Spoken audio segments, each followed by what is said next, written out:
क्या आप बता सकते हैं भगवान श्री कृष्ण को 16,108 स्त्रियों के साथ विवाह क्यों करना पड़ा था? आजकल एक बहुत गलत प्रथा चलन में है। भगवान कृष्ण को आजकल के रोमियो टाइप के लड़के जो स्त्रियों को बुरी नजर से देखते हैं, वो भी उन्हें अपने जैसा समझते हैं।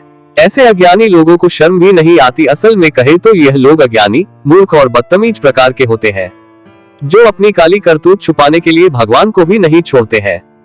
तो चलिए आज हम जानते हैं भगवान को 16,108 पत्नी कैसे थी, क्यों करनी पड़ी 16,108 पटरानियों से शादी, क्या है रहस्य। नमस्कार दोस्तों, मैं हूँ आपका दोस्त धीरेन्द्र राघव चंदेल। आपका अपने इस टोटल फैक्ट्स फंडा चैनल में स्वागत है, क्योंकि हम बताते हैं यहाँ फैक्ट्स ओनली फैक्ट्स। दोस्तों, अगर आप इस चैनल पर पहली बार आए हैं तो अपने इस चैनल को लाइक और सब्सक्राइब करना न भूलें, और हृदय से जरूर बोलिए एक बार जय राधे कृष्ण। तो आइए शुरू करते हैं। यह उस समय की बात है जब कृष्ण कंस का वध कर मथुरा के राजा बन चुके थे।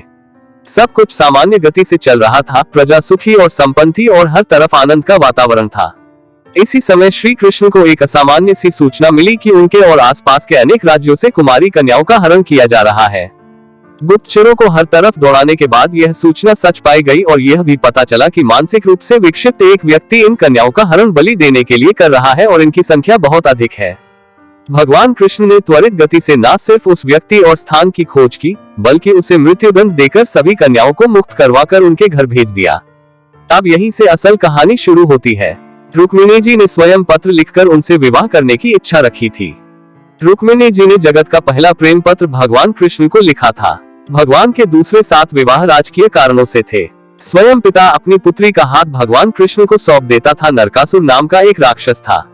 ऐसा कहा जाता है कि वो स्त्रियों का बड़ा शिकारी था। वो रावण की परंपरा चलाता था। नरकासुर ने 16,100 स्त्रियों को कैद किया था।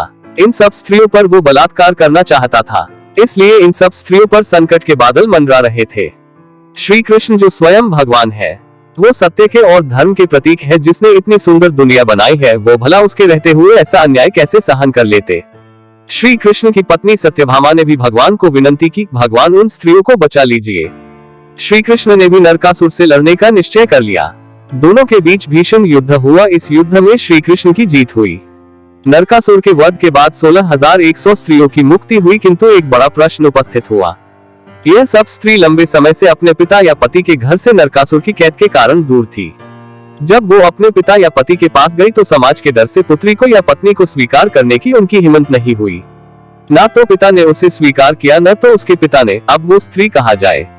उन स्त्रियों के पास 2 ही रास्ते थे, एक आत्महत्या करके जीवन का अंत और दूसरा वेश्यावृत्ति करके जीवन पसार करे। कोई स्त्री आत्महत्या करने की हिम्मत नहीं कर पाती, वो वेश्यावृत्ति करके जीवन पसार करती, जिससे समाज में बहुत बिगाड़ आता। जब किसी ने इन स्त्रियों का स्वीकार नहीं किया, तब भगवान इन स्त्रियों की मदद के लिए आए। उनके आंसू पोंछकर कहा, समाज में घोषणा करिए आप कृष्ण की पत्नियां हैं, फिर मैं दिखता हूँ कौन है वो जो आपके सामने उंगली भी उठा सके। इस बात से कृष्ण क्रोधित हो उठे और अपनी लीला के द्वारा 16,000 रूपों में प्रकट हुए। उन्होंने हर एक कन्या का हाथ थाम उससे विधिवत विवाह किया और उसे सौभाग्य का वरदान दिया। कहा जाता है कि बंदीगृह से लौटी इन कन्याओं को ठुकराने वाले माता पिता कृष्ण से विवाह होते ही अपनी कन्याओं को अपनाने को तैयार हो गए। इस विवाह के बाद वे बड़े गर्व से बताते कि मथुरा के राजा कृष्ण उनके दामाद हैं। इस तरह 16,000 कन्याओं को समाज में मान दिलाने के लिए कृष्ण ने महाविवाह संपन्न किया। इस तरह भगवान श्री कृष्ण ने मानव जाति और खासकर स्त्री जाति पर बहुत बड़ा उपकार किया है। शिशुपाल जो कृष्ण का समकालीन था, उसने जब कृष्ण को 100 गाली दी थी, तब एक भी गाली तो व्यभिचारी है ऐसी नहीं थी, क्योंकि 16,100 स्त्रियों से विवाह करने के बाद कृष्ण की समाज में बहुत प्रशंसा हुई थी। इस तरह भगवान को कुल 16,108 पत्नियां थी। भगवान कृष्ण के 16,108 पत्नी थी और हर पत्नी से 10 पुत्र थे। इनके 8 मुख्य महारानी थी। इन सबसे भी 10-10 पुत्र ही थे। कुल मिलाकर श्री कृष्ण के 1,61,080 पुत्र थे। इनकी मुख्य रानियों के नाम है, रुक्मिणी राजा भीष्मक विदर्भराज की पुत्री थी, सत्यभामा राजा सत्यजित की पुत्री थी, जामवंती ऋक्षराज जामवंत की पुत्री थी, कालिंदी सूर्य की पुत्री और यमराज की भगिनी थी, लक्ष्मणा मध्य देश के राजा की पुत्री थी, सत्या राजा नग्नजित की पुत्री थी, मित्रविंदा इनकी बुआ की पुत्री और अवंतिका की राजकुमारी। इसके भाई अनुविंद और विंद दुर्योधन के मित्र थे।